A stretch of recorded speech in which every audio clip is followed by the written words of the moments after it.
l'été, certains gestionnaires de biens sont peut-être en congé, mais l'information est importante. Avis donc aux gestionnaires de biens, mais aussi aux propriétaires et à leurs locataires. Un décret paru le 20 juillet 2022 pose la liste et les modalités de mise en œuvre de certains travaux de rénovation énergétique, travaux réalisés aux frais du locataire.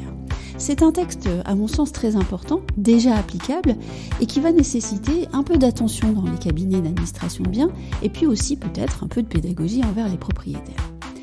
Ce nouveau décret du 20 juillet concerne les logements loués meublés ou non meublés. Et il précise les conditions de mise en œuvre de travaux de rénovation énergétique réalisés aux frais du locataire avec, attention, et c'est là tout le danger de ce texte, un régime d'autorisation tacite du bailleur. Je me permets ici de souligner les conséquences d'une lettre de demande d'autorisation de travaux posée sur une pile de courrier à traiter, oubliée pendant 2 mois et 1 jour. Potentiellement catastrophique, juridiquement parlant. Alors, comment ce régime d'autorisation tacite fonctionne-t-il ?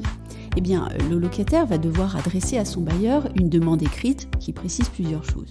D'abord, les transformations envisagées, ensuite les conditions dans lesquelles les travaux seront réalisés, également l'entreprise qui est chargée d'exécuter ces travaux, et puis, et ça c'est important, les dispositions de l'article 7F de la loi du 6 juillet 1989. Tout cela nous dit que, à défaut de réponse du bailleur ou du gestionnaire de biens dans un délai de 2 mois, le bailleur sera considéré comme ayant donné son accord tacite aux travaux et, attention encore, il ne pourra pas demander la remise en état des lieux à l'issue du bail. Donc vous voyez que ce délai de 2 mois avec un système d'autorisation tacite est extrêmement important. Que se passe-t-il à la fin des travaux ? Eh bien, le locataire devra attester au bailleur que les travaux ont été réalisés par l'entreprise choisie et qu'ils correspondent de manière effective aux travaux notifiés et autorisés par le bailleur. Alors vous le voyez, ce texte est très précis. Le locataire est sujet à des obligations de forme très importantes.